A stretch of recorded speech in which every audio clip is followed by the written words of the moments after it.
It's not starting. Okay, now it's starting. My Stream Deck was a little bit late to update. This is Definitions Are Hard, aka Why a Game Director is Necessary, from Tim Cain. I don't think I have anything to add. I mean, definitions are hard. Let's put it that way. They really are. And they're very, very necessary. But I will let Tim Cain build up. Too often do I react to these videos and I yap about something that has nothing to do with the video, and then it just looks awkward. So I will just let Tim Cain speak, and then we can jump in when we need to. Hi everyone, it's me, Tim. Today I want to talk about how definitions are hard. Yeah. And I'm going to subtitle this, Why a Game Director is Necessary. They really are. What I'm going to talk about... And a game director can be anyone. I'll put it that way. You know, especially if you're on a smaller team, somebody needs to be in charge of the game's vision. It can't be the entire team. It has to be one person.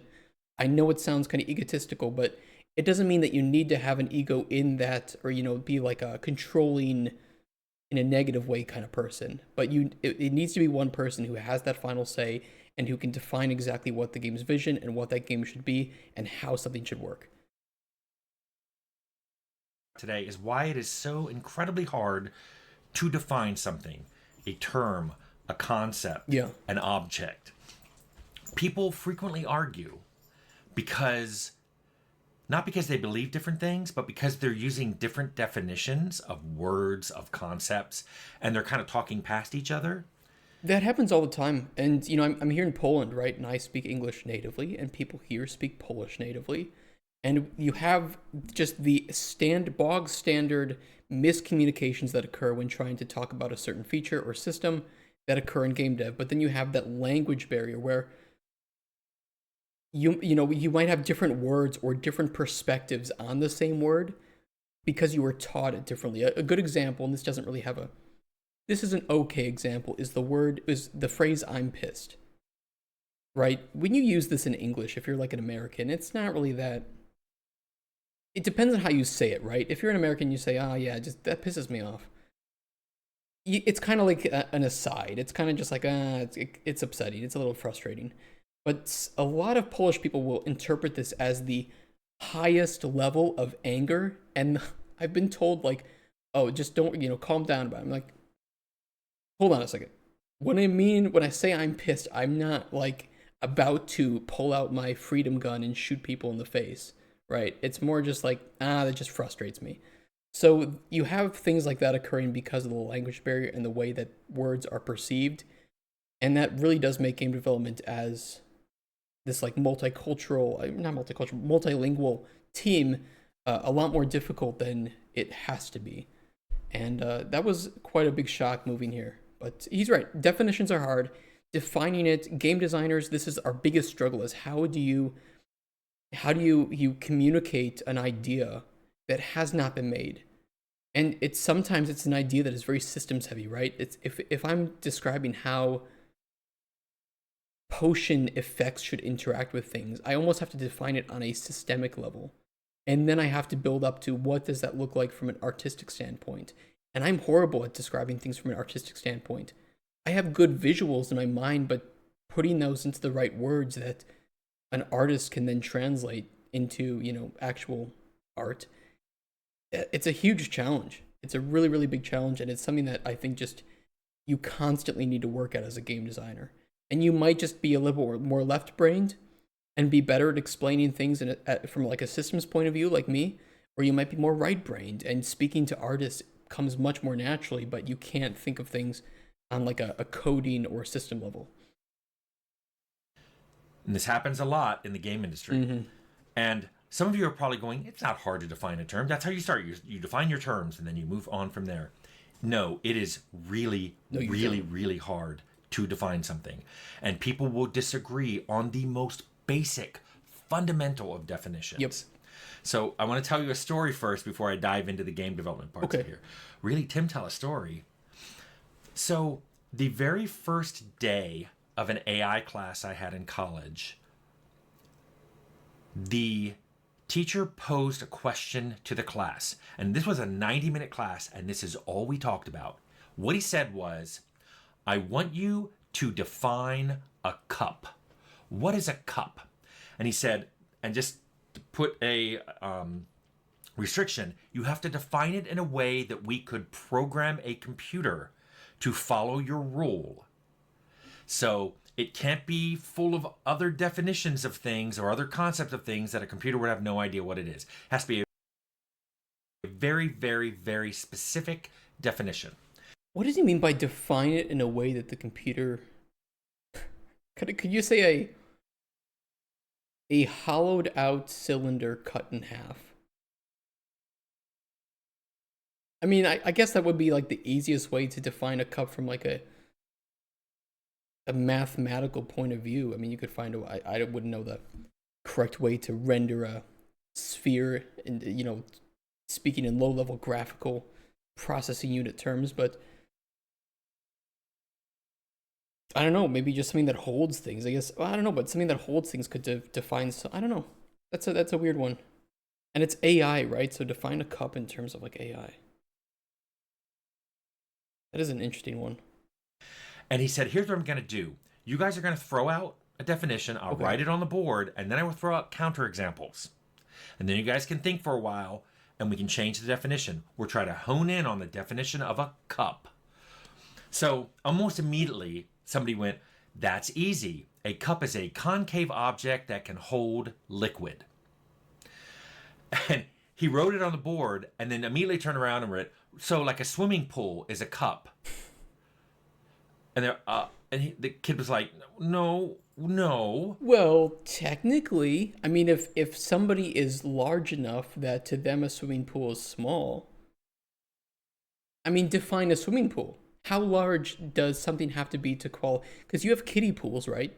Kiddie pools are technically swimming pools. And depending on how large the kid is, you could fit a small child in a large cup, okay? You can buy a 5-liter wine glass, all right? Like something like this. You could fit a child into this. A baby could fit into this. So is this not a cup and also a swimming pool? That's for you to think about.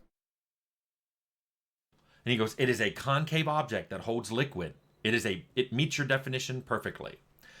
And so the kid was like, So somebody else went, oh, it's a concave object that can hold liquid that you can hold. And so the professor added that you can hold to the end of the definition, and then turned around and said, oh, like a bucket. And then that person was like, And so people were thinking about it. And then some woman went, well, wait a minute. It can only hold a few ounces of liquid. So all the previous definition, it's a concave object, can hold a liquid that you can hold, and it only holds a few ounces of liquid. And so he added that to the definition. And then he turned around and he said, okay, so like a plate. Plates generally are concave. They have a little rim, a little edge around it, and they only hold a little bit of liquid. And everybody was like, no. This led to just a sequence of repeated definitions of trying to hone in on exactly what a cup was. It led to discussions of minimum and maximum dimensions. Here's the thing, though, is that if this were a case of game design where you're trying to define something, where defining it in words is not enough info, that is where you should seek alternative communication methods, like a visual, a drawing, a video, any sort of reference visual to describe it, right? Because most people will understand something better visually if it is not a system.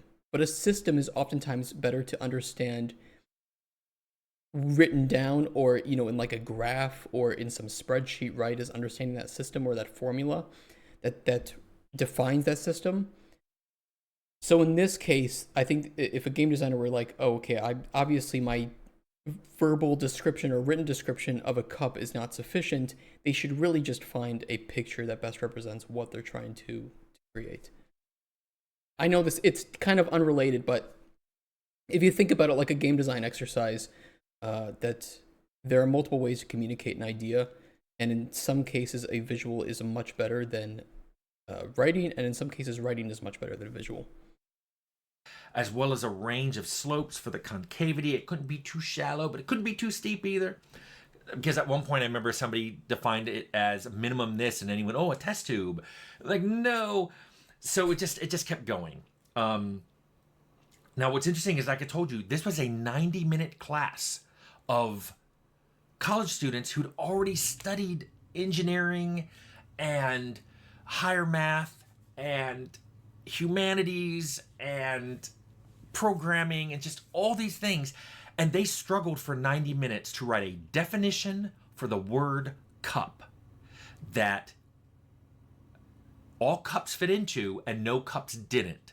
I remember handles came up at some point, and then he said, what about little teacups that don't have handles? It was a constant stream of counterexample, definition, counterexample, definition, counterexample. It's a good thought exercise. It turns out, and the professor knew this, it is very difficult to come up with a definition even for the most simplistic, common, middle-of-the-road, non-extreme objects. Paradoxically, sometimes something extreme is a little easier to define. Yeah, I mean, you can kind of see this not only in maybe your own work, but in our work, we have examples of this, right? Where I'll be like working on a system in Blueprints, trying to do the math for it. And sometimes the easiest math is the things that I struggle with the most. Or you can use examples from other parts of game dev where stairs, doors, ladders, the things that developers fear the most seem like they should be the most simple things to implement. And that's exactly the case. You know, if we say we're going to add doors to Golden Chronicles, I promise you it's going to be a hell of a discussion with the coders about exactly how that should work, and it's going to just be a really annoying bit of work for the QA team to debug this and test it and make sure that there aren't any major issues with it. We can even see with Stalker 2, we just played that, and it's like there are door issues. Things get stuck. Sometimes people get stuck inside them, and now the door mesh is, freaking out and coming off of its axes. Because it's a narrower, saloon doors specific thing.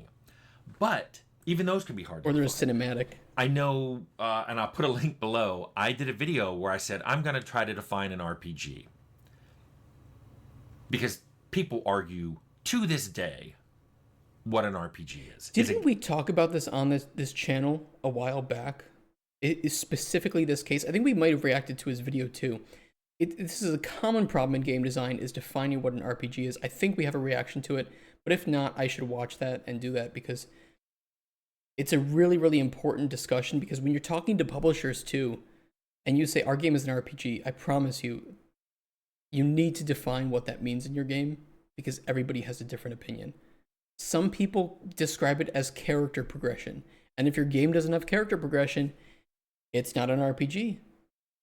Some people describe it as a wealth of choice of the narrative. Well, what if my game doesn't have that much of a narrative and doesn't really have much choice? Borderlands is considered an RPG. There's not really multiple ways to solve its main story. I can see it becoming Tim in the future. I'd be very honored if I could ever reach his height. Is this game an RPG? Or is it something else with RPG elements? Mm-hmm. So what I did is I made a checklist of what makes, to me, an RPG. Because, by the way, once you get into something like this that's not a concrete object like a cup, it's got elements of subjectivity in it. Yep. So I made a checklist, and I called it a continuum of things. Yeah, it's a smart way to do it. So the more of these things you have, the more of these things a game has, the more of it I consider to be an RPG. The fewer you have, the less of an RPG you are. Because even then, people would disagree on where on the continuum something stops being an RPG. Like, if I made a list of 10 things, does it stop being an RPG when it only has 4 of them? How about 2 of them? What if it has 8 of them? People disagree where in the continuum something stops being an RPG. Well, and I'm sure some people disagree of certain things that he puts on that continuum as well. I mean, it's just, it's such a bastardized, morphed definition for a game that it's probably the biggest one I've seen, right? It's easy to say that this is an action game, right? It's usually like, okay, the game is primarily dominated by action. The new Indiana Jones game is an action game with other elements to it, of course, to adventure, puzzle, right? Action adventure is a common combo genre that describes those sorts of Uncharted type, Tomb Raider type games. It's just a crazy, stupid thing. Yeah. And this is true for anything you want to define. This is true for any amount of people. Two people can disagree on something. This is why I've always felt that committees make bad games. Because if you think you can get a committee of people, a group of people, to agree on a definition, and then from there to a whole bunch of game features that depend on definitions, you've never been in a high level game design meeting. He's exactly right. And it's why I think that game design is a difficult job from that standpoint, where you need to simultaneously be open and willing enough with your ego to recognize better ideas that may not be yours, right? Because most of the ideas I would say that make a good game do not come from the game design team. But you also need to be defensive enough to stand up for ideas that you believe are good for the game, even if they are your own or someone else's. So it's this really weird mixture of like inhabiting two personalities, but you're doing it because you're standing up for the vision of the game. That's your faith, if you want to put it that way, is the game's pillars, the game's vision, and what the game is trying to achieve. And it's a means to an end in that case. No matter who has the idea, no matter where it comes from, no matter how jealous you are that somebody else was able to come up with the greatest idea for your game possible, you need to accept it and defend it.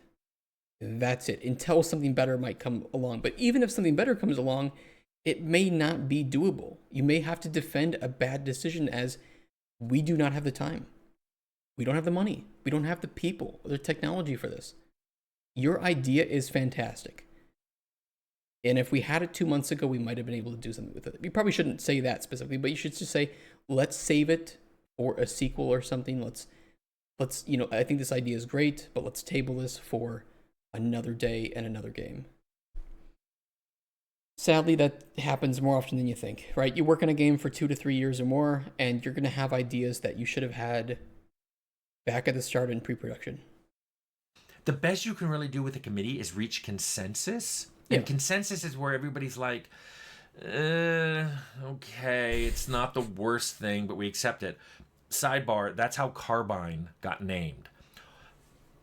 We all put in names we loved, but there was always somebody who hated what somebody else loved. Yeah. So we ended up with a name for the company that nobody hated, but also nobody liked. So we ended up named Carbine. Nobody liked that name. And so you may go, why were we named that? Because nobody hated it. It's really funny. It's really funny, and yeah, it's the exact same with game design. It's where somebody on the team will disagree with a design decision, no matter how you make it, no matter how it looks. I don't think Carbine is bad either. I don't think it's one word. It's easy to say. It's nice and short. I don't know. I don't think Carbine is bad. You don't like it? Exactly. Okay. All right, Freds, we see you. Try making a video game with people like that. Kind of nightmarish. At the same time, I will say, if a team's goal is to make the best game possible, and they are voicing their dissent because they want to make the game the best game possible, but are still willing to accept the direction of the leader, of the game director, I think that's a good team. A good team that can just be open and say, I don't like that. And a director says, well, this is what we're going with. And the other person says, okay. That's good. They felt comfortable enough to voice their dissent. They weren't chewed out for it. They weren't fired for it. You know what happens. You're not going to make a game that's for everybody. You can't make a game for everybody. You will fail. You cannot make a game that satisfies everyone. And there's more than enough proof, Dragon Age Veilguard, of that being the case. Disagree and commit the Amazon way. Name a game company, Tiny Saurus Games. Go for it. This is why game directors are necessary. And I highly recommend that you watch all the game director videos I have below. There's a bunch of links. Because what a game director does is the game director says the buck stops here. Yep. We are going to stop talking about this, and I'm going to be the final say on what this thing is. The conversation's over, a decision's been made, we can continue going. Whether the team likes it or not, there is a timeline, there are milestones, there are budgets. And it sucks to say, but you could almost word it like this. If we keep talking and not getting something done, we will not get paychecks. Simple as that.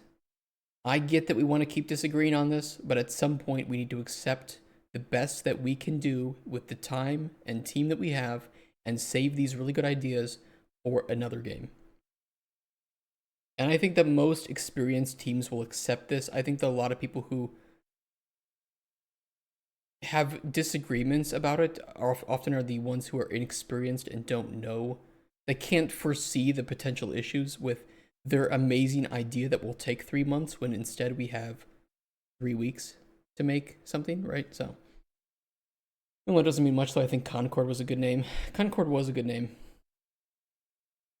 What's great about this, and I talked about it in one of my follow-up videos, and I can't find which one, I mentioned that just having me as the project leader on Fallout sometimes meant that arguments got resolved before they came to me.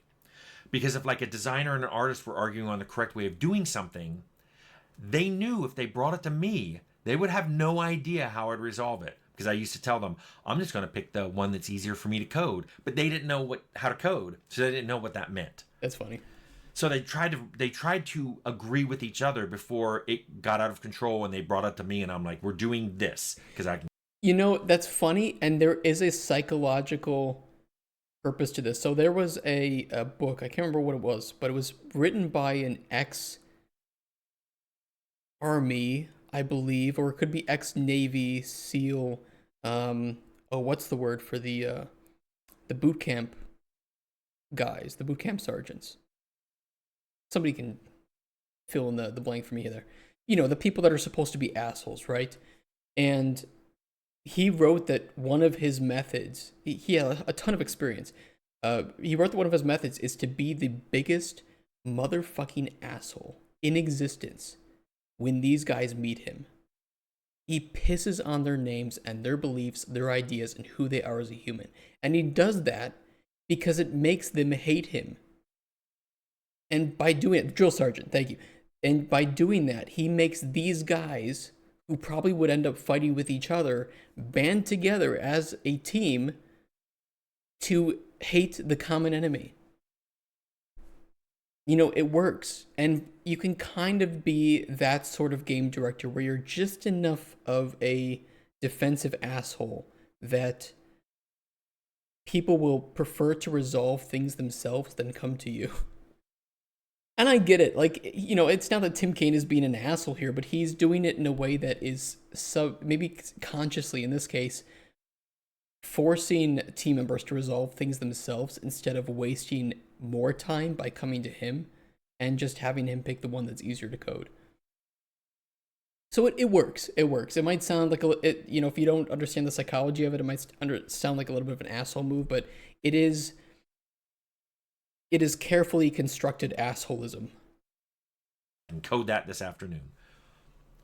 Now, I have worked in situations with multiple game directors. I mentioned The Outer Worlds. Leonard and I were both game directors on that. But that only worked because we'd worked together in the past and we knew each other really well. Yeah, but you need to have that established relationship. Was because we had very clearly defined roles. If it was programming or system mechanics, the buck stopped with me. Yeah. If it was art or narrative, the buck stopped with Leonard. And we didn't try to step on each other. Now, we both worked on story together, but that was something we did right at the beginning, and then Leonard kind of took off with it. So I've tried to talk, like I mentioned, about what makes a good GD, and there's links below on how to be a good game director, parts 1 and 2, and also how a game director and ego, how those two things interact and how you manage that. But remember that just like an RPG, it's a continuum. There's a whole range of good game directors out there. There's no one way to be a good game director. And there's no way to say, well, this person doesn't do this thing, so he or she is going to be a bad game director. No. It's a continuum. And like I said, sometimes being a good game director means having people decided among themselves for fear that you as the game director will make a decision they both don't like. Exactly. And I think, we've talked about that before with game design, right? Where there's no bad way to write game design documentation.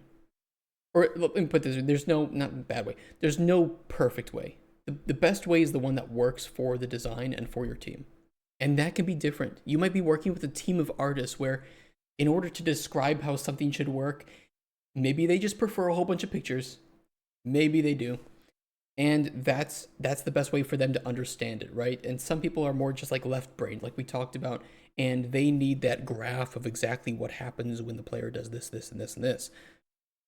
In many cases, though, I can say that a prototype can resolve a lot of those problems, right? Or at least a prototype can be the foundation that you can then start to have those unique conversations from. Without that, it can just kind of branch off into this unknown direction of people who can't even visualize or understand the basics of it because there is no basics for it.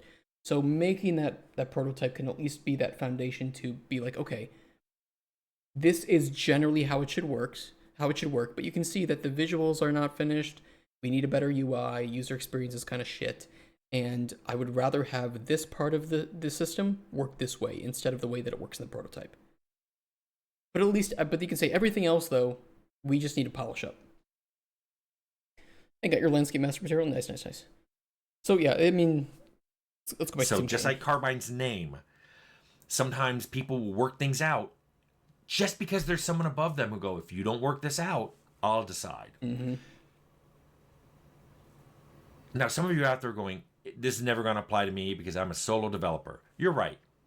If you're a solo developer, you will never have to make decisions like this. You're going to ship your game, though, and people who play your game are going to fundamentally disagree with decisions you made. Yes, and as you should be able to tell from all the videos I've made, there is absolutely no game feature that everybody agrees is 100% good and 100% bad.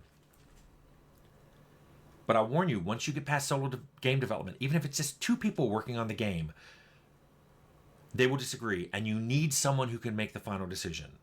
If they're even with two people, and you decided we're just going to have equal say, you're going to get stuck. One of the reasons I like Troika having 3 people was if we couldn't decide something and it went down to a vote, it was always going to have a majority.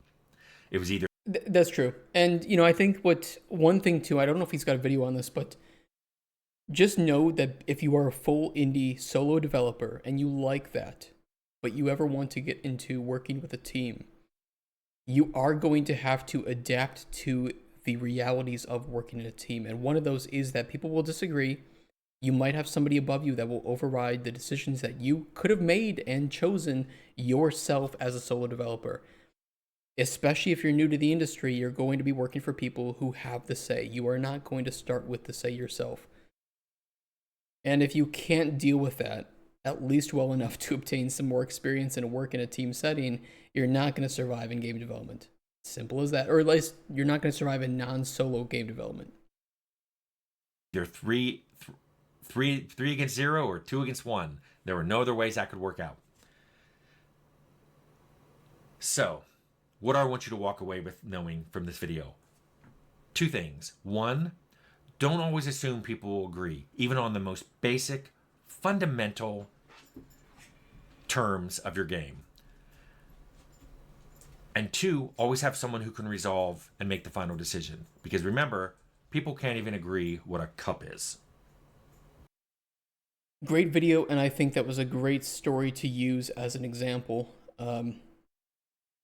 Yeah, I mean, you should have a game director, or just like he said, have somebody who can hold that decision, or the decisions with the vision, and be responsible for it.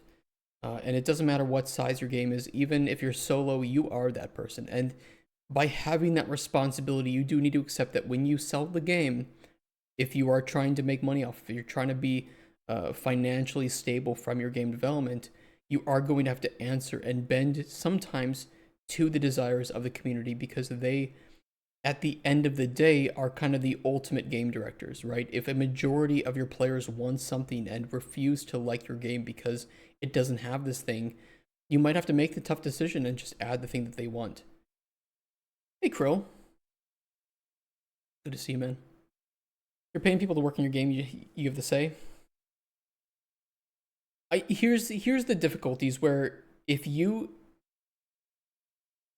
are an asshole in that way, and I'm not saying that you are saying that, Sherlock, right? But that there is a fine line between being a game director and sounding to your team like you are the master, you are the controller, you are the one who is the only one who has a say in your game.